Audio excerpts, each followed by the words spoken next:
Shalom Bapak Ibu yang diberkati Tuhan, kita jumpa kembali dalam FF Osaka, Ilmu Wongso Fellowship obrolan santai keluarga Allah. Malam hari ini kita akan diberkati dengan pelayanan firman yang akan dibawakan oleh hambanya Pastor Joy Manik yang akan membawakan topik khusus. Kepada hambanya Pastor Joy Manik, waktu kami serahkan. Silakan Pastor. Selamat malam semuanya. Ketemu lagi di channel ini. Ya, saya akan langsung saja coba share screen saya. Ini adalah tema yang akan kita bahas hari ini, yaitu tentang influence. Ya, authorized to influence. Ini kita akan melihat Kisah Para Rasul pasal 3 ayat 1 sampai dengan 10. Saya akan langsung bacakan buat kita ya, Kisah Para Rasul pasal 3. Demikianlah firman Tuhan buat kita semua. Pada suatu hari menjelang waktu sembahyang, yakni pukul 3 petang, naiklah Petrus dan Yohanes ke bait Allah. Di situ ada seorang laki-laki yang lumpuh sejak lahirnya sehingga ia harus diusung. Tiap-tiap hari orang itu diletakkan dekat pintu gerbang bait Allah yang bernama Gerbang Indah untuk meminta sedekah kepada orang yang masuk ke dalam bait Allah. Ketika orang itu melihat bahwa Petrus dan Yohanes hendak masuk ke bait Allah, ia meminta sedekah. Mereka menatap dia dan Petrus berkata, "Lihatlah kepada kami." Lalu orang itu menatap mereka dengan harapan akan mendapat sesuatu dari mereka. Tapi Petrus berkata, "Emas dan perak tidak ada padaku, tetapi apa yang kupunyai kuberikan kepadamu. Demi nama Yesus Kristus orang Nazaret itu berjalanlah." Lalu ia memegang tangan kanan orang itu dan membantu dia berdiri. Seketika itu juga kuatlah kaki dan mata kaki orang itu. Ia melonjak berdiri lalu berjalan kian kemari dan mengikuti mereka ke dalam bait Allah, berjalan dan melompat-lompat serta memuji Allah. Seluruh rakyat itu melihat dia berjalan sambil memuji Allah. Lalu mereka mengenal dia sebagai orang yang biasanya duduk meminta sedekah di gerbang indah bait Allah. Sehingga mereka takjub dan tercengang tentang apa yang telah terjadi padanya. Demikianlah firman Tuhan, kita bersyukur dan berbahagia kalau kita menjadi pelaku firman dalam hidup hari lepas hari. Nah, saudara sekalian, tema kita adalah tentang sebuah pengaruh ya. Kita diberikan kuasa untuk mempengaruhi seseorang ya, dan saya yakin setiap orang sebenarnya secara umum itu saling mempengaruhi antara saya dengan orang lain, dengan keluarga, dengan orang-orang sekitar, dengan gereja. Kita tuh sebenarnya sedang memberikan pengaruh. Nah, pengaruhnya memang bisa positif atau negatif. Tapi yang lebih daripada sekedar positif atau negatif, hal yang baik atau tidak baik, sebenarnya yang paling utama adalah apakah pengaruh kita itu memberikan sebuah dampak yang cukup besar ya terhadap teman-teman, saudara-saudara kita yang lain, supaya semakin dekat dengan Tuhan ya, satu langkah lebih dekat dengan Tuhan. Karena kalau kita membaca tentang Kisah Para Rasul pasal yang ketiga ini, kita ngelihat Petrus dan Yohanes pada saat itu melayani dan memberikan pengaruh yang sangat positif, yang sangat luar biasa, ya, dan membawa orang yang lumpuh kemudian memuliakan Tuhan. Nah, ini mungkin hal yang utama ya, yang mungkin kita perlu pikirkan di awal ya. Waktu kita memuliakan Tuhan dan kita memberikan pengaruh sehingga orang lain bisa memuliakan Tuhan sebagaimana kita memuliakan Tuhan, maka pertanyaan yang mungkin kita perlu tanyakan adalah apakah Tuhan itu mulia karena kita memuliakan dia atau mengagungkan dia. Apakah Tuhan itu kemuliaannya tergantung dari bagaimana kita memuliakan dia. Ada banyak hal yang kita mulai bisa pikirkan ya. Bagaimana kita memuliakan Tuhan, ada banyak cara orang kemudian memuliakan Tuhan dan bertepuk tangan, mengangkat tangan, bernyanyi. Ada orang juga yang mengatakan memuliakan Tuhan tuh bukan cuma di gereja. Saya setuju ya, di kerjaan bisa, di rumah tangga bisa, dengan banyak hal kita bisa memuliakan nama Tuhan. Tapi kalau kita bicara tentang kemuliaan Tuhan, apakah Tuhan itu mulia karena kita memuliakan dia? Dan jawabannya pasti saja tidak ya. Jadi Tuhan itu tidak membutuhkan kita untuk memuliakan dia, karena di dalam dirinya sendiri dia sudah mulia. Pada waktu kita dipanggil untuk memuliakan Tuhan, maka itu adalah sebuah privilege. Dan kalau kita ngomong tentang memuliakan Tuhan, sadar atau tidak, kita sebenarnya seringkali justru tidak memuliakan Tuhan. Ya, seringkali kita justru membangkang, kita melakukan kesalahan, dosa, yang kemudian tidak memuliakan Tuhan.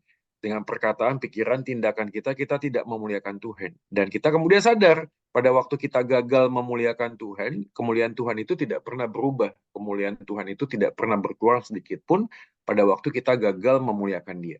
Jadi kalau entitas atau pribadi Allah yang mulia itu kemudian dinyatakan kepada kita sebagai manusia yang berdosa. Kristus mati menebus dosa kita, dia bangkit, lalu kita juga bersama-sama bangkit di dalam dia.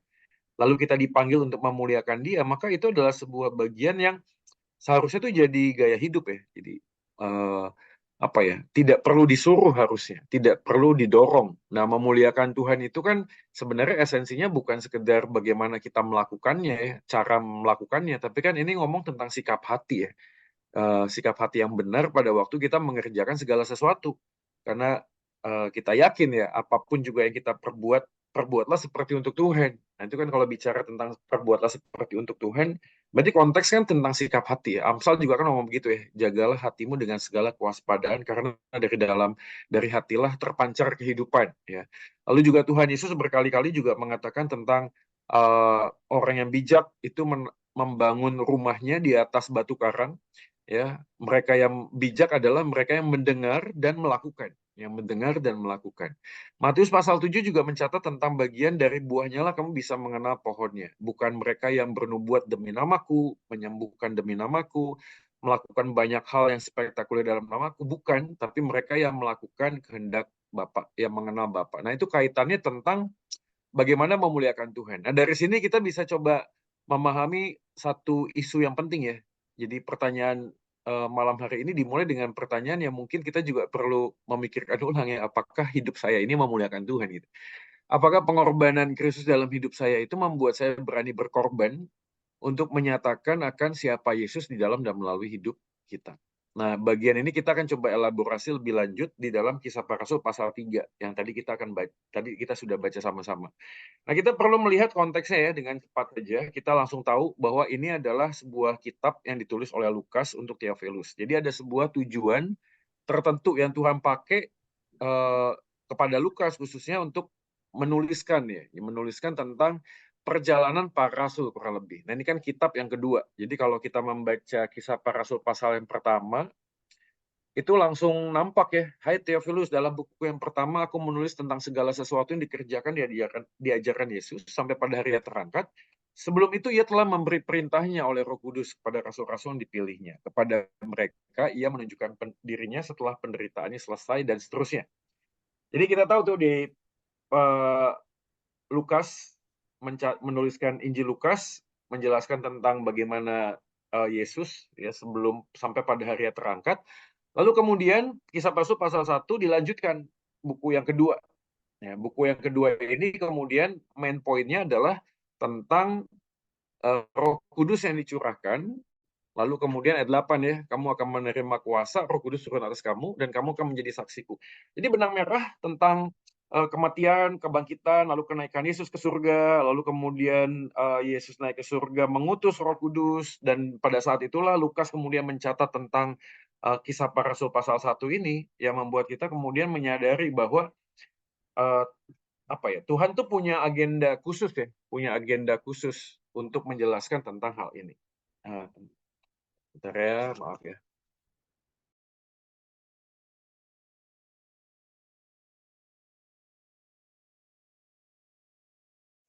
Oke, saya lanjut ya, maaf ada sedikit.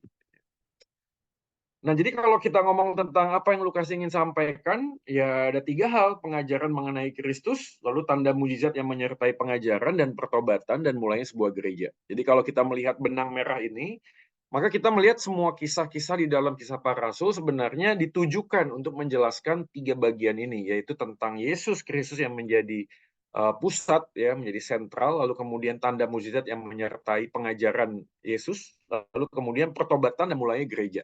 Nah, saudara sekalian, kalau kita membaca Kisah Para Rasul ini, lalu kita bisa melihat sebenarnya Lukas itu sepertinya dengan sengaja menempatkan 2 tokoh sebagai sentral untuk menjelaskan ini. Jadi pasal 2 sampai pasal 13 kurang lebih ya, itu menjelaskan tentang ada Petrus, Yohanes ya, sosoknya sebenarnya Petrus di sana. Lalu kemudian pasal 14 sampai pasal terakhir itu kemudian Paulus. Dan ini juga menjadi sebuah korelasi yang menarik karena panggilan Tuhan untuk jadikanlah semua bangsa murid itu mulai dari Yerusalem, itu dilanjutkannya Yerusalem. Lalu kemudian sampai ke ujung bumi, ya. Ujung bumi pada saat itu diasumsikan, ditafsirkan adalah Roma gitu, kurang lebih ya, Roma, ya, kerajaan. Nah, itu adalah sebuah bagian. Gereja Yerusalem itu Petrus, kemudian ada gereja Antioquia, lalu kemudian diteruskan sampai kemudian Paulus ketemu dengan pejabat-pejabat Roma dan menyatakan Injil itu sendiri.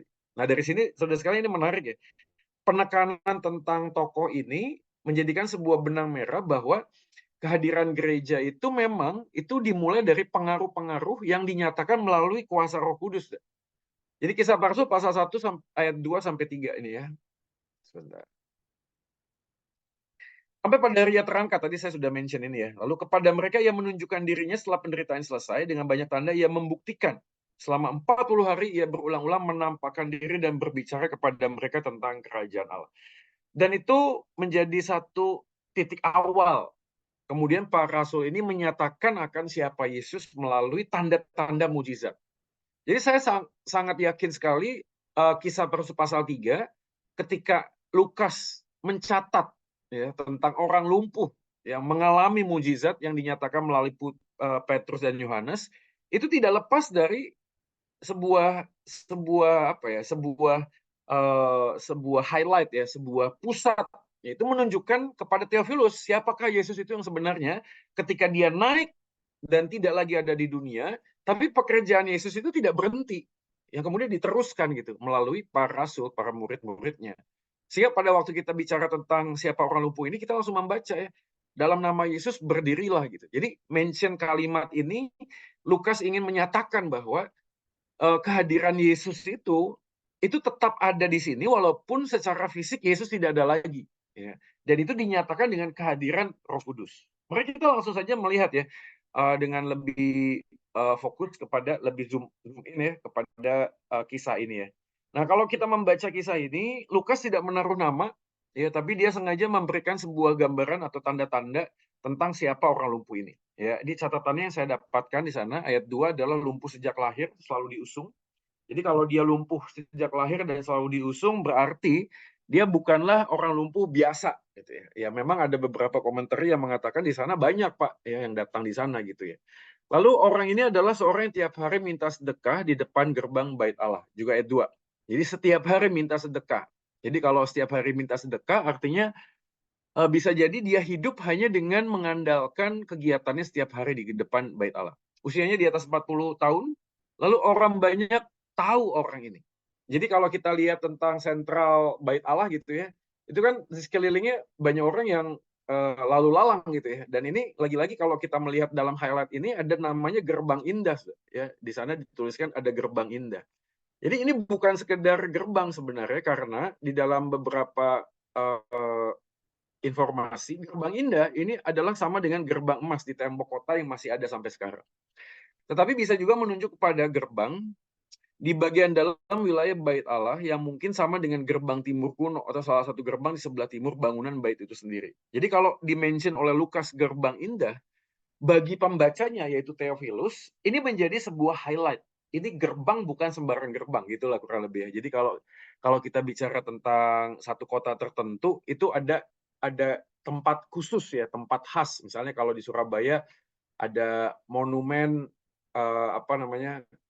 ada Moncastle ya, monumen kapal selam, atau mungkin misalnya Tunjungan Plaza ya, atau misalnya tempat-tempat yang memang identik gitu. Kalau datang ke kota ini selalu mention bagian ini. Kalau lu belum ke sana berarti lu belum ke kota itu gitu kurang lebih ya. Jadi kalau kamu datang ke kota itu berarti kamu pasti akan mengunjungi tempat itu. Nah, Gerbang Indah itu ditaruh oleh Lukas di sana untuk menjelaskan bahwa ini bukan sembarang gerbang dan orang yang ada di sana kemudian tahu sekali tentang Gerbang Indah ini. Dan ini sepertinya sengaja ditulis oleh Lukas supaya bisa melihat bahwa apa yang terjadi pada saat itu menjadi sebuah highlight yang penting sekali. Highlight yang penting. Nah, inilah pelajaran yang pertama yang kita bisa dapatkan. Injil yang berotoritas dalam hidup itu menghasilkan pujian bagi Tuhan. Ayat yang kelima. Lalu orang itu menatap mereka dengan harapan, ya, akan mendapat sesuatu dari mereka. Nah, apakah yang diharapkan oleh orang lumpuh ini? Sederhana seperti yang tadi saya mention, ya, minta sedekah. Ya, minta sedekah itu adalah apa yang bisa dia dapatkan untuk hidup. Jadi kalau ngomong tentang minta sedekah dalam konteks zaman now, ya apapun juga yang bisa membuat dia itu hidup, ya apapun aja. Mungkin punya dapat uang receh atau apa untuk beli makan dan seterusnya. Ya, dan seterusnya. Ya. Tapi kalau kemudian kita melihat posisi dari gerbang indah ini dan orang lumpuh itu ada di bait Allah, ini menurut saya jadi sebuah ironi ya. Kenapa ironi? Karena eh, sejak bertahun-tahun si lumpuh ini ada di sana, even dia nggak pernah mendengar tentang siapa Yesus. Ya, of course lah ya, kan itu masih dalam waktu yang sangat dekat. Tapi anyway, kalau kita ngomong tentang Allah secara umum gitu ya, ini kan bait Allah nih, kan di bait Allah. Orang yang datang ke sana pasti ada kepentingan agama lah ya. Dan kepentingan agama kan kalau ngomong tentang filosofi sederhananya kan orang ngomong beragama itu selalu ngomong tentang Tuhan gitu ya. Dan orang lumpuh ini tidak pernah bicara tentang Tuhan banyak orang tidak pernah bicara tentang Tuhan kepada orang lumpuh ini. Sama sekali tidak dimention. Jadi orang lumpuh ini hanya ada di sana untuk memanfaatkan kehadiran orang-orang yang dengan sebuah dorongan agama datang ke dalam bait Allah dan memberikan sedekah, saudara. Ya. Mungkin kita bisa langsung dapat hype-nya gini ya. Saudara, kalau orang meminta sedekah di dalam atau di sekitar tempat ibadah, notabene akan lebih banyak menghasilkan, lebih banyak mendapatkan. Karena orang yang datang ke sebuah tempat ibadah itu punya sebuah tendensi khusus ketemu dengan Tuhan yang Maha Kasih dan kemudian diajarkan untuk mengasihi sesama. Makanya si orang lumpuh ini hadir di sana gitu. Ya. Tapi kan ini ironis juga. Kenapa? Karena si orang lumpuh ini hanya mendapatkan apa yang dia pikir itu bisa membuat dia hidup, tapi tidak pernah seorang pun yang menyampaikan sesuatu tentang Allah yang membuat atau menjadi sumber kehidupan itu sendiri. Ini menjadi sebuah refleksi ya. Refleksinya adalah gini ya. Ironisnya kita percaya bahwa Kristuslah pemegang otoritas dalam gereja, namun gereja tidak lagi memberitakan Kristus yang harus berotoritas dalam kehidupan gerejanya. Ya saya tahu ada banyak orang-orang di luar sana yang membutuhkan hal yang fisik. Saya mau disclaimer, saya bukan ngomong hal fisik itu tidak penting, kita tidak butuhkan, enggak sama sekali. Saya yakin juga kita membutuhkan hal itu. Tapi kalau gereja hanya menjadi sebuah badan sosial gitu ya, yang kemudian hanya melayani orang-orang yang membutuhkan sedekah gitu kurang lebih. Ya, tanpa kemudian menyatakan siapakah Tuhan, ini ironis sudah. Dan hari-hari ini, ya saya nggak tahu di tempat Anda berada ya, tapi di Surabaya secara khusus, kalau saya ngelihat di YouTube ya beberapa gereja yang live stream dan lain sebagainya lah ya, saya ngintip-ngintip, kadang stalking gitu ya. Ya ngelus dada aja. Kadang-kadang bicaranya tuh nggak ada bedanya dengan badan sosial gitu loh, dengan dinas sosial yang menjanjikan hal-hal yang sifatnya itu lahiriah. Sekali lagi ya, saudara sekalian, saya mau disclaimer, saya bukan ngomong itu tidak penting. Tapi kalau kita kehilangan yang utama, hanya sekedar untuk menjelaskan hal-hal yang penting, kita kehilangan apa yang menjadi esensi gereja, sudah. Betul nggak sih? Kalau hanya sekedar membagikan makanan, minuman, yang nggak harus jadi gereja juga bisa gitu loh. Nggak harus jadi gereja. Ya, kalau cuma sekedar menyekolahkan anak, beasiswa dan seterusnya, nggak harus jadi gereja. Jadi identifikasi gereja yang sesungguhnya adalah apa? Yang menyatakan siapa Yesus kan gitu. Yang menyatakan siapa Yesus kan bukan cuma dengan kata-kata, tindakannya nyata. Setuju saya, sangat setuju. Tapi kan menjadi sebuah problem ya ketika gereja itu hanya bermain dalam ranah moralitas dunia, ya jangan ini, jangan itu, harus begini, harus begitu. Tapi kemudian menghilangkan esensi dari dari dorongan ya, dari something that drive us to do something gitu ya. Jadi kan what you do is what you think is what you believe. Jadi apa yang kamu percaya itu sebenarnya dorongan untuk melakukan sebuah tindakan. Dan menjadi sebuah highlight buat kita untuk kemudian bertanya-tanya ya. Sebenarnya gereja itu fungsinya apa? Tugasnya apa? Yang membuat diferensiasi gereja dengan badan sosial lainnya yang membantu orang lain, fakir miskin, orang-orang terlantar, itu apa gitu loh. Kalau kita kehilangan itu, ya kita sedang mengulang kisah di Kisah Para Rasul pasal 3 mungkin ya. Yang orang lumpuh yang ada di sana tidak pernah mendengar tentang siapa Allah, tapi kemudian memanfaatkan bagian yang ada di sekitarnya untuk mendapatkan sebuah sedekah. Sekali lagi ya, saudara sekalian, saya ingin sekali untuk meng-highlight ini supaya kita tidak salah kaprah. Gereja perlu membantu orang miskin. Gereja perlu membantu orang-orang yang tidak mampu. Gereja perlu sekali untuk hadir di dalam sebuah kehidupan kegerakan di dalam bangsa dan negara, khususnya di Indonesia juga mencerdaskan kehidupan bangsa dan seterusnya. Saya yakin kita juga dipanggil untuk itu. Tapi kita harus tahu diferensiasi kita. Kita harus tahu, harus sadar keunikan kita sebagai gereja. Makanya pada waktu kisah ini kemudian dicatat oleh Lukas, ayat 6 diteruskan. Tetapi Petrus berkata, ketika sang lumpuh ini menatap matanya, dan Petrus menjawab, emas dan perak tidak ada padaku. Nah pertanyaannya, emas dan perak mungkin nggak punya. Tapi masa nggak punya uang yang lain, atau misalnya makanan, atau apa gitu? Kalau memang mau sekedar menolong dia gitu ya, untuk mendapatkan sedekah. Ya apa kek gitu ya, bisa dilakukan gitu. Tapi Petrus kemudian berkata, demi nama Yesus Kristus orang Nazaret itu, berjalanlah. Ya. Ingat ya tadi ya, di awal ya, jadi ini kan sebuah garis besar yang kita melihat sebuah kisah di dalam sebuah garis besar teologi yang Lukas ingin catat ya kepada pembacanya, yaitu in the name of Jesus. In the name of Jesus. Pusatnya kembali kepada Yesus.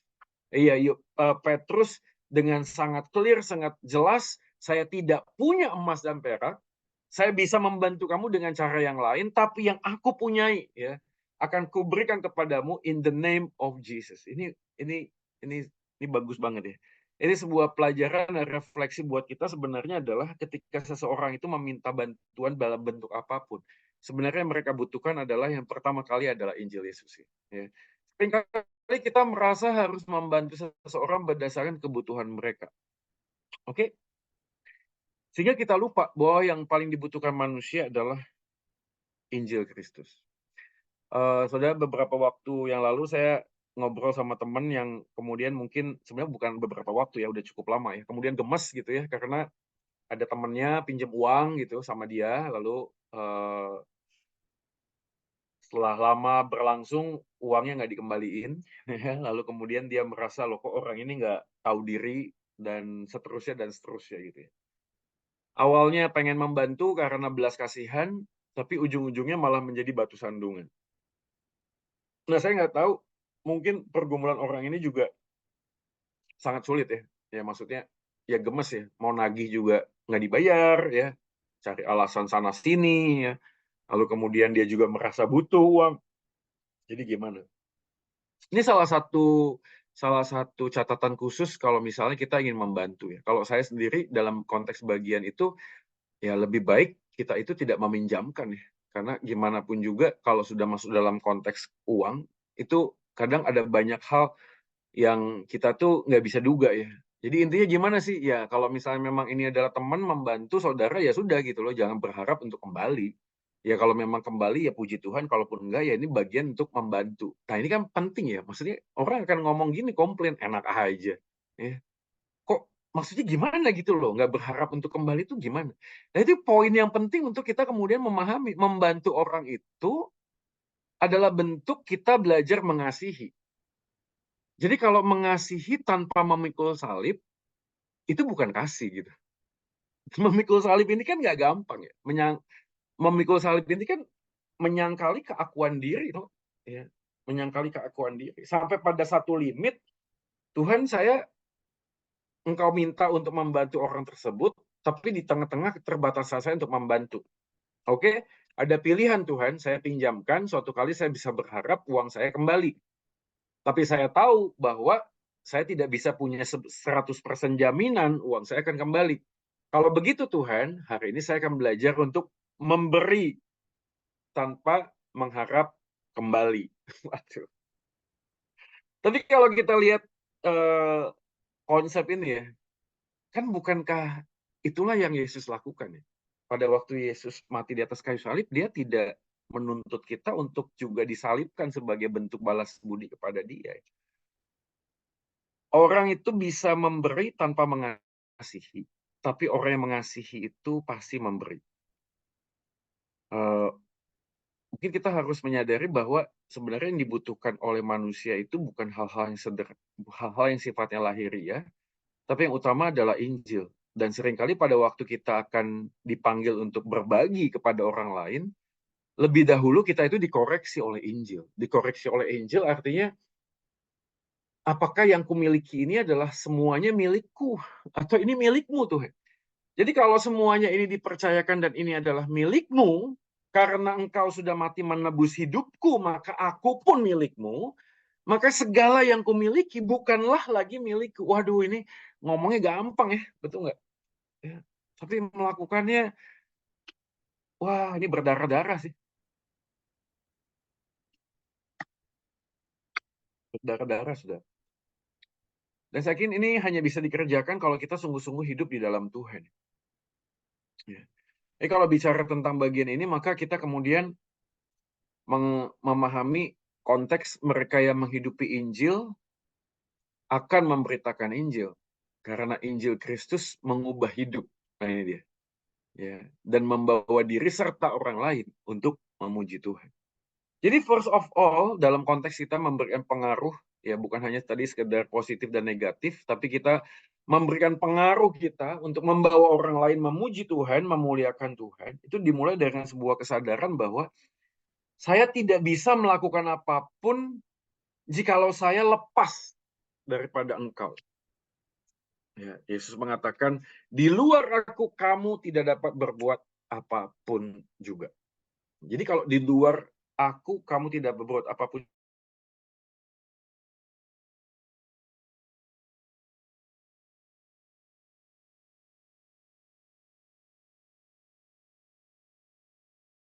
Nah, saya nggak tahu saya pernah cerita atau nggak, tapi saya keinget ini aja ya, satu orang ibu di sebuah desa gitu. Ibu ini ikut sebuah KKR ya, sebuah KKR, lalu kemudian ibu ini mendengar Injil dan Injil itu mengubahkan hidupnya. Ya, intinya adalah ketika dia sudah menerima Yesus sebagai Tuhan dan Juru Selamat, menghidupi Injil, dia terpanggil untuk melayani. Oke? Lalu kemudian dia mendatangi Pak Pendeta dan bertanya, Pak Pendeta, saya ingin sekali untuk mengasihi Yesusku, melakukan sesuatu melalui gereja ini. Apa yang saya bisa lakukan, Pak Pendeta? Nah, Pak Pendeta mengatakan, Ibu suka nyanyi? Gitu. Ya, hal sederhana kepada jemaat awam lah. Suka, Pak. Saya suka sekali memuji Tuhan. Kalau gitu, Ibu ikut paduan suara ya, Bu. Nanti saya akan aturkan, ketemukan dengan pelatihnya. Lalu tak lama kemudian, sang pelatih paduan suara itu lapor sama Pak Pendeta. Pak Pendeta, Ibu yang Bapak kenalkan itu, tolong dong jangan di paduan suara. Loh, kenapa? Karena ibu ini setiap kali nyanyi, notnya itu selalu setengah di nada asalnya gitu. Kalau setengah kan tambah ini ya, yaitu kan bahasa halusnya untuk ngomong nyanyinya fals gitu ya. Oh begitu ya, baiklah nanti saya coba sampaikan kepada ibu tersebut. Oke, lalu ngomong, Bu, maaf, mungkin ibu panggilannya bukan di paduan suara. Waduh, si ibu ini lalu agak sedih, tapi kemudian dia semangat lagi bertanya, jadi bagaimana Pak Pendeta? Saya bisa melayani di mana? Saya ingin mengasihi Tuhan. Lalu Pak Pendeta teringat sekolah minggu. Ibu seneng anak-anak, ibu mau cerita tentang Yesus kepada anak-anak. Waduh, tambah senang ibu ini. Dia bilang, iya Pak Pendeta, siap Pak Pendeta. Saya mau ya melayani anak-anak sekolah minggu. Ya, saya mau Pak Pendeta. Saya mau mengajar kepada anak-anak sekolah minggu. Oke, dikenalkan kepada koordinatornya. Masuk, nggak lama kemudian koordinator sekolah minggu lapor lagi sama Pak Pendeta. Pak Pendeta, tolong ibu ini jangan di sekolah minggu. Loh kenapa? Karena setiap kali dia ngajar, anak-anak lari, pada takut katanya. Oke, Pak Pendeta lalu kemudian berpikir memanggil ibu ini kembali. Bu, mungkin ibu panggilannya bukan di sekolah minggu. Wah, tapi ibu ini tetap bersemangat. Dia bilang, Pak, jadi di mana Pak? Di mana gitu. Ya singkat cerita, Pak Pendeta kemudian mengusulkan menjadi usher, jadi penerima tamu. Nah ini ceritanya jadi menarik karena ini kan di sebuah desa. Jadi jalan gerejanya itu depan jalan setapak gitu, jalan ya di desa ya. Jadi setiap kali ibu ini jadi penerima tamu, itu langsung menghadap ke jalan gitu. Nah konon ada satu orang anak pemuda desa yang bukan orang Kristen, ya, naik sepeda setiap kali itu ke depan gereja ini. Ngelihat ibu ini kalau nerima tamu, aduh kayaknya kok lebay gitu ya. Merasa, aduh kok senyumnya terlalu dibuat-buat. Kalau menyambut jemaat itu kok ketawanya kayaknya dibikin-bikin. Anak pemuda ini setiap kali lewat, hatinya tuh begitu ngelihat, aduh ini lebay banget sih. Ini iyalah yang disambut orang Kristen, pastilah begitu. Lewat setiap minggu. Satu kali dia dalam hati pengen nguji. Jadi dia berhentiin sepedanya, dia turun pakai sendal jepit ya, celana pendek, bajunya bolong-bolong gitu ya. Lalu dia berharap saya pasti akan ditolak.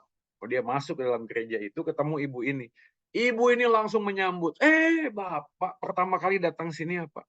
Saya senang sekali Bapak hadir di sini. Mari Pak, saya temani Bapak. Ditemenin sudah. Ya, karena pertama kali datang. Lalu kemudian pulang, si anak pemuda tersebut mikir dalam hati, wah ini kayaknya moodnya lagi bagus lah, ya minggu depan saya coba lagi. Dilakukan lagi, saudara sekalian, dilakukan lagi berkali-kali sampai suatu kali dia masuk ke gereja itu dan mendengar Injil dan bertobat. Lalu sang pemuda ya bersaksi gitu ya. Dia bilang karena ibu ini lalu dia bisa terima Yesus gitu. Itu hal yang sederhana ya, maksudnya memberi pengaruh itu nggak harus yang muluk-muluk, yang besar gitu. Begitu kita menghidupi Injil, Injil itu tuh langsung memberikan sebuah influence kepada orang-orang di sekitar gitu ya. Nggak usah dibuat-buat, ya langsung aja kelihatan gitu loh. Nah saya nggak tahu dengan kita hari ini ya, tapi kadang-kadang hal yang kecil aja, ini contoh ya, ini kalau yang tadi kan cerita gitu ya, yang ini kisah nyata gitu. Ya, kisah nyatanya adalah ada mahasiswa di kampus di mana saya mengajar itu convert ya dari agama X ke Kristen gitu ya. Pada waktu dia bersaksi, kesaksiannya itu ya membuat kita geleng-geleng kepala. Apakah orang itu pindah jadi Kristen, jadi pengikut Yesus karena ikut seminar, apologetika, ya penginjilan yang wadidaw, yang apa? Enggak, saudara. Awal muasalnya adalah dia melihat teman-teman Kristennya setiap kali makan berdoa. Berdoa gitu. Sampai dia nanya, kamu setiap kali makan berdoa, memang kamu sedekat itu ya sama Tuhanmu? Kamu sedekat itu ya sama Tuhan. Sehingga setiap kali kamu mau makan aja, kamu berdoanya tuh seperti mengucap syukur, terima kasih, dan seterusnya. Saudara, ini pengaruh yang sangat kecil. Saudara, mungkin bagi berapa banyak orang ini seperti kesaksian biasa aja ya. Maksudnya, ya siapa sih orang Kristen yang kalau makan berdoa? Ya kecuali mungkin kepepet ya. Kalau ada yang pas kelaparan gitu ya, kepepet, ya udah lupa doa gitu ya. Tapi mostly orang Kristen itu berdoa terlepas dari isi doanya apa. Tapi ini hal yang sederhana yang kemudian Tuhan pakai. Tuhan pakai menyentuh hati seseorang sehingga orang itu bisa mengenal siapa Yesus dan memuliakan Yesus. Saudara, malam hari ini coba yuk kita bertanya ya, apakah Injil itu apa ya namanya? Injil itu tuh memenuhi hati kita, mengubahkan hidup kita. Roh Kudus itu memimpin hidup kita sedemikian sehingga hal-hal yang kecil yang Anda lakukan itu membuat orang lain itu bertanya, why? Kenapa kamu lakukan itu? Ya. Sudah tingkat 2, saya sekolah Alkitab, saya pulang ke rumah, saya makan sama orang tua saya, papa saya waktu itu masih ada dengan saudara. Setelah selesai, saya ambil piring mereka, saya bawa ke dapur, saya cuci piringnya, itu membuat mama saya itu bertanya-tanya. Jadi waktu saya nyuci piring itu, mama saya di sebelah, saya ingat sekali dia tarik tangan saya, lalu mencari bekas suntikan. Sampai bertanya, kamu nyuntik lagi ya? Saya bilang, enggak, Mam. Saya udah bertobat gitu loh. Ya, lalu dia pegang kepala saya gitu ya. Kamu sakit? Enggak. Kenapa gitu loh? Dia bilang, saya nggak pernah lihat kamu di dapur, bahkan mencuci piring pun saya nggak pernah lihat. Padahal saya adalah mama yang membesarkan kamu. Sebenarnya itu hal yang kecil ya. Saya sendiri nggak merasa itu adalah sebuah perubahan yang signifikan gitu loh. Tapi waktu itu, malam itu saya masuk ke kamar, saya berdoa, saya menangis, Tuhan terima kasih. Terima kasih Tuhan, karena Engkau mengubahkan hidupku. Injil itu mengubahkan hidupku. Aku kemudian disadarkan bahwa arti hidup itu apa gitu. Ya, bagaimana kita bisa memberikan pengaruh sekecil apapun, di lingkungan apapun, nggak usah jadi influencer yang sekian juta follower, enggak.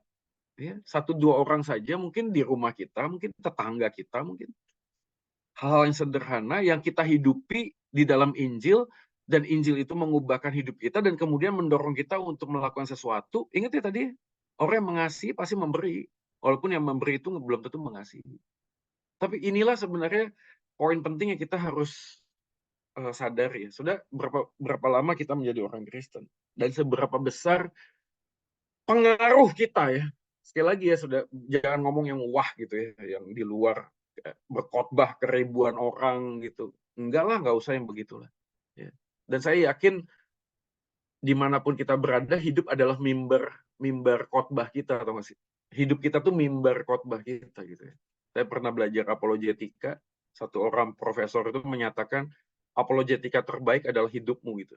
Apologetika terbaik adalah hidupmu. Jadi kalau kita belajar tentang pembelaan iman, yang lebih penting adalah mengimani, ya, menjalani hidup kita. Ya. Orang yang menghidupi Injil pasti akan memberitakan Injil.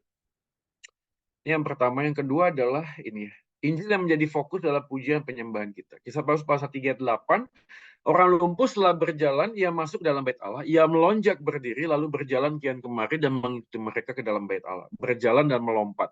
Kata mengikuti itu kata kerjanya, itu partisip ya, jadi present partisip, itu menjelaskan tentang akibat dari apa yang pernah terjadi. Dan menariknya adalah itu present. Ya, present itu bukan cuma sekedar sebuah kejadian yang terus-menerus, tapi sebuah tindakan yang spontan gitu ya. Jadi terjadi seketika juga ya. Dan kata ini kemudian dipakai, kata memuji, itu juga muncul di Lukas pasal 20 ya, kata yang sama. Maka kembalilah gembala-gembala itu sambil memuji dan memuliakan Allah. Ya, jadi kata memuji itu juga sama dengan dipakai mengikuti. Ya. Intinya adalah sebuah tindakan yang langsung secara spontan. Dan ini membuat sebuah bentuk pelajaran buat kita adalah memberitakan Injil tuh sebenarnya nggak butuh metode, nggak perlu cara, enggak sih.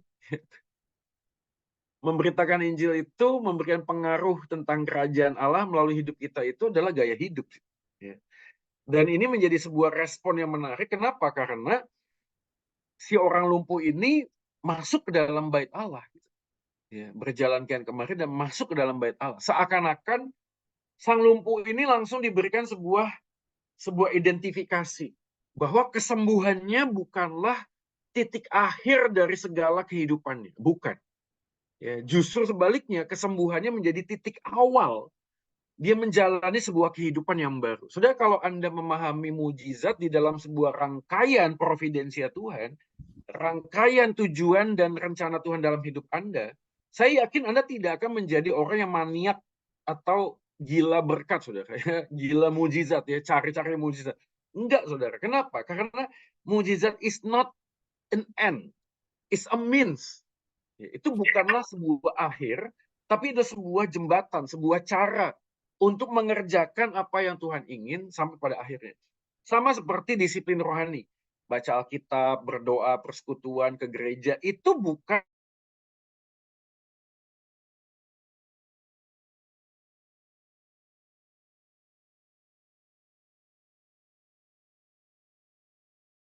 Pak, saya sudah berdoa, Pak, saya sudah persekutuan, Pak, saya sudah ke gereja, dan seterusnya. Maka kita tidak memahami panggilan Tuhan kepada kita yang sesungguhnya itu apa. Panggilan Tuhan sesungguhnya adalah berjumpa dengan Tuhan, encounter with Jesus, and to be like Him. Ya, menjadi seperti dengan Dia, serupa dengan Kristus. Ya, maka Allah turut bekerja dalam segala sesuatu untuk mendatangkan kebaikan bagi mereka yang mengasihi Dia, supaya kita semakin hari semakin serupa dengan Yesus. Jadi ayat itu hanya berlaku bagi mereka itu yang mempunyai hati semakin hari semakin serupa dengan Yesus, melihat Allah turut bekerja dalam segala sesuatu. Jadi kalau Allah turut bekerja dalam segala sesuatu, kita sadar mujizat pun Tuhan berikan pada kita, bukan berhenti pada mujizatnya, tapi untuk menyatakan siapa Yesus di dalam hidup kita dan menjadi semakin serupa dengan Dia. Jadi dari sini kita belajar apa sih? Bapak Ibu mungkin saat ini sedang menantikan mujizat, sedang menantikan jalan keluar, solusi. Ya betul sih, tapi saya selalu ngomong udah ya, jangan salah kalau melihat masalah. Karena masalah seringkali dipakai Tuhan untuk membawa kita keluar dari jalan yang salah. Intinya itu sih. Ya. Kadang-kadang kita berhenti hanya melihat solusi dari setiap masalah yang kita hadapi, tapi kita nggak melihat big picture-nya gitu ya. Gambaran besar dari sebuah panggilan Tuhan kepada kita itu apa gitu ya. Dan sometimes memang Tuhan nggak menjawab doa ya. Menjawab doa itu maksudnya tidak menjawab doa langsung seperti apa yang kita mau. Enggak sih. Bahkan even Paulus aja minta sama Tuhan 3 kali dan Tuhan ngomong no. Of course itu bukan berarti Tuhan nggak sayang sama Paulus. Tapi itu bagian hak prerogatifnya Tuhan. Kenapa? Karena Paulus kemudian mengatakan dalam kelemahanlah kuasamu semakin sempurna. Dalam kelemahan. Sudah, kelemahan itu Tuhan izinkan terjadi supaya kita semakin tahu dan sadar bahwa tempat kita bersandar hanyalah Tuhan. Jadi, kesadaran dan kebersandaran. Orang yang sadar akan bersandar. Nah, orang yang nggak sadar nggak akan bersandar. Ini bagus ya, rhymes-nya itu dapat kalau Indonesianya. Saudara, waktu kita menghadapi banyak pergumulan hari ini, mari kita tetap menghidupi Injil. Panggilan Tuhan kepada kita itu tidak pernah usai, tidak pernah berhenti, walaupun musim kehidupan kita itu bisa berganti. Musim kehidupan itu bisa berganti. Ada musim, ya seperti pengkhotbah bilang, ada waktu menabur, ada waktu menuai, ada waktu menangis, ada waktu tertawa, dan seterusnya. Nanti kan musim kehidupan. Ya seringkali kita ada di dalam musim kehidupan yang kita nggak pernah sadari, nggak pernah tahu. Kadang-kadang juga ada unexpected journey, ya. Itu perjalanan yang tidak pernah diduga sebelumnya. Sama sih ya. Jadi eh, tanggal 9 ini ya doakan juga kami akan berangkat ke Pineng karena istri saya harus operasi karena ada tumor di dekat telinganya. Unexpected journey, so. Perjalanan yang tidak pernah terduga. Kenapa ya? Tadinya awalnya cuma kecil, orang bilang pakai antibiotik sekali dua kali, kok nggak kecil, nggak hilang. Lalu dicek, itu kejadian begini. Nggak pernah mimpi, nggak pernah tahu. Tapi kan itulah hidup gitu. Itulah hidup. Dan saya tetap yakin dan percaya bahwa ini Tuhan izinkan terjadi supaya kesaksian tentang siapa Yesus itu semakin dinyatakan melalui hidup saya dan istri saya, melalui keluarga saya. Melihat sebuah big picture. Of course lah, kita berdoa Tuhan, tolong. Ya, betul nggak? Tentu saja kita pengennya hasil yang baik gitu. Tapi kan kita nggak pernah bisa tahu gitu loh. Yang kita tahu satu hal, yaitu Tuhan tetap baik, walaupun kondisi situasi hidupku mungkin sedang tidak baik. Nah, itu tadi, Allah turut bekerja untuk mendatangkan kebaikan. Buat apa? Jadi buat kami belajar semakin serupa dengan Yesus. Jadi ini poin penting ya, saudara sekalian ya. Memuji Tuhan yang baik selalu menjadi kesempatan untuk menguji hati, untuk menemukan kebaikan Tuhan dalam ujian hidup yang kita alami. Saudara, ujian hidup apa yang sedang kita alami hari-hari ini? Marilah kita tidak berhenti memuji Tuhan yang baik. Karena pada waktu kita memuji Tuhan yang baik, di dalam situasi hidup yang tidak baik, menjadi kesempatan menguji hati. Dan kami menguji hati dan bertanya, Tuhan, apakah aku tetap mengasihi Engkau dengan sungguh-sungguh ketika apa yang kami harap tidak terjadi pada kami, Tuhan izinkan terjadi pada kami. Malam hari ini saya akan memberikan pengaruh saya kepada saudara sekalian. Hari ini saya nggak tahu berapa banyak kita hadir di sini, ataupun mungkin nanti ada rekamannya yang ditonton ulang. Saudara, siapapun Anda yang menonton rekaman ini, coba kita berhenti sejenak, rehat, ya, tarik nafas, bertanya kepada Tuhan, apa yang sedang terjadi dalam hidupmu hari-hari ini. Ya. Dan pada waktu kita mengatakan, Tuhan, Engkau baik dalam setiap musim kehidupan yang aku jalani, itu menjadi sebuah kesempatan menguji hati. Tuhan, apakah sesungguhnya yang terutama, yang terbaik, yang aku dapatkan dalam hidup ini, Jesus Christ is more than enough for me. Yesus Tuhanku sudah lebih dari cukup di dalam hidupku. Dan rasanya kalimat itu harus setiap hari kita khotbahkan, ya, seperti preach the gospel into yourself. Ya, khotbahkanlah Injil itu setiap hari, setiap waktu, kepada dirimu, bukan pada orang lain, pada dirimu lebih dahulu. Karena kita setiap kali lupa, ya, yang kita jalani dalam hidup ini hanyalah sebuah anugerah.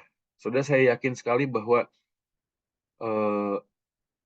apa yang kita harapkan dalam dunia ini adalah sebenarnya masalah dosa. Ya. Dan Tuhan Yesus sudah menyelesaikan masalah yang utama dalam hidup ini, yaitu dosa di atas kayu salib. Once for all. Satu kali untuk selamanya, tetelestai. Sudah sempurna, sudah genap. Tidak perlu ditambah-tambah lagi. Sudah selesai. Maka setiap kali kita mengingat akan pengorbanan Yesus, kita mengingat kabar baik.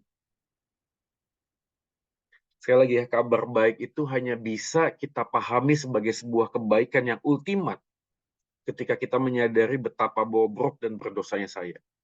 Kabar baik hanyalah menjadi kabar baik kalau Anda memahami kabar buruknya apa. Dan ketika kita menyadari kabar buruknya apa, kabar baik itu mentransformasi hidup kita. Ini dia, sukacita terbesar karena Injil. Hanya bisa terjadi tatkala kita menemukan duka cita terdalam atas keberdosaan kita. Wow. Ya. Duka cita terdalam atas keberdosaan kita akhirnya selesai, ya, di atas kayu salib. Dan ini menjadi sebuah berita baik yang ditunggu banyak orang yang mungkin hari ini hadir di tengah-tengah kehidupanmu. Yuk, kita mulai memberikan pengaruh kita untuk menyatakan siapa Yesus, Injilnya melalui kehidupan kita. Nggak usah hal-hal yang muluk-muluk, yang besar, ratusan ribuan orang. No, Mulailah dari hal yang kecil, karena saya yakin langkah yang kecil bersama Tuhan yang besar, perkara besar dinyatakan bukan karena kita mampu dan bisa. Tapi ketika kita mau dibentuk dan memberi diri ya untuk hidup di dalam pimpinan Tuhan, maka setiap langkah perjalanan yang kita lihat, kita melihat betapa sangat luar biasanya Injil. Sudah kemarin waktu saya melayani sebuah PA ya, pendalaman Alkitab, saya sharing, setelah selesai, saya pulang, yang punya gerejanya WA saya, dia bilang, khotbah hari ini luar biasa sekali. Ya. Saya boleh nggak minta nomor teleponnya bla bla bla gitu. Nah, hari ini saya buat jurnal tadi, saya mencoba merefleksikan hidup saya, menjaga hati supaya tidak sombong. Ya, lalu kemudian saya memahami, menyadari, mengingat, kok bisa ya orang itu diberkati. Dan saya teringat, sebenarnya bukan karena khotbahnya bagus, bukan. Tapi karena Injilnya punya kuasa. Yang saya khotbahkan hanyalah Injil. Dan Injil itu punya kuasa. Dan kuasa Injil itu saya yakini sampai dengan saat ini mampu mengubahkan hati manusia. Sekeras apapun sudah. Ya, mengubahkan hati banyak orang dan melihat betapa sangat kita membutuhkan Injil itu di dalam dan melalui hidup kita. Saudara, siapa kita hari ini saya nggak tahu, apa yang kita alami hari ini saya nggak tahu. Tapi saya yakin Anda ada di antara sebuah komunitas yang saya yakin juga di WF ini ya, obrolan santai ini, Osaka ini menjadi berkat ya, bagi banyak orang. Mungkin nggak seheboh tempat-tempat yang lain. Tapi saya tetap amat yakin sih, 1, 2 orang, 3, 4 orang, berapapun kalau kita memberi pengaruh akan kuasa Injil, saya yakin sekali, ya, satu kali kelak, mungkin bukan kita, mungkin orang lain, tapi mereka akan menuai dari benih yang kita taburkan hari-hari ini. Last but not least, ini dia. Jangan cuma sharing kata-kata tentang hidupmu dalam Kristus, tapi sharingkan hidup kamu sebelum kamu berkata-kata tentang Kristus. Nah, nggak sih? Kadang-kadang orang tuh nggak bisa menerima tentang Injil tuh bukan karena beritanya itu salah atau kurang baik atau penyampaian kita kurang fasih. Enggak sih. Menurut saya tetap dimulai dari bagaimana kita menghidupi Injil ya. Banyak teolog ngomong kita ini punya 5 Injil. Matius, Markus, Lukas, Yohanes, dan hidupmu dan hidup saya. Kita sedang menuliskan siapa Yesus di dalam dan melalui hidup saya. Sehingga orang lain bisa melihat Injil yang terbuka, yang kita hidupi hari lepas hari. Sehingga melalui mereka yang membaca hidup kita, yang kita tuliskan di dalam hidup dan perbuatan kata-kata kita, ada orang-orang yang bisa mengenal siapa Yesus di dalam kehidupan kita dan melalui hidup kita. Sebelum kita menutup mata, Bapak Ibu sekalian, saudara sekalian, mari kita tetap berjalan di dalam panggilan Injil yang sejati, dan kita kemudian menjadi berkat, ya, bukan cuma sekedar dengan sedekah, dengan membantu orang lain, ya, dengan perbuatan yang baik, ya of course itu penting, tapi saya tetap amat yakin bahwa gimana kita menghidupi Injil. Injil itu menjadi gaya hidup kita. Sehingga sadar atau tidak, kita tuh jadi magnet. Kalau bahasa Alkitab itu bagus banget ya, menjadi garam, tau ya? Jadi garam itu memberi rasa. Jadi kalau kita hidup dalam sebuah komunitas, kehadiran kita tidak memberi rasa ya. Kita mungkin perlu bertanya ya, Tuhan, siapakah Engkau dalam hidupku gitu? Jangan-jangan kita hanya menjadi orang yang beragama Kristen, tapi kita tidak menghidupi panggilannya. Christianity without Christ, kekristenan tanpa Yesus. Tapi kalau kita hari ini sudah di dalam Yesus, maka Yesus yang hadir dalam hidup kita itu dinyatakan dengan natural. Orang lain bisa melihat bagaimana kita menghidupi apa yang kita yakini. Dan kita juga adalah terang, bukan cuma garam, tapi juga terang. Jangan jadi terang di tempat yang terang, sudah. Udah terang buat apa ya? Kadang-kadang orang Kristen kebanyakan gaya ya, jadinya jago kandang gitu ya. Harus jadi terang itu di tempat yang gelap. Terang tempat gelap berarti Anda harus berani untuk mengambil sebuah langkah keluar dari zona nyaman kita untuk mengambil sebuah langkah iman dan berkata, Tuhan, kalau Engkau panggil aku di tempat bisnisku, di mana di sana belum ada Injil, di sana belum mengenal Yesus, Tuhan panggil aku, kasih aku kemampuan, Tuhan. Kasih aku anugerah, kasih aku hikmat supaya aku dimampukan untuk bisa melakukan sesuatu bagi orang-orang di sekelilingku dengan cara yang sederhana yang Tuhan pakai, sehingga pada waktu aku menyatakan kasihku kepada orang-orang di sekitarku. Mereka kemudian bertanya, kenapa? Dan ini menjadi kesempatan kita memberitakan siapa Yesus di dalam melalui hidup kita.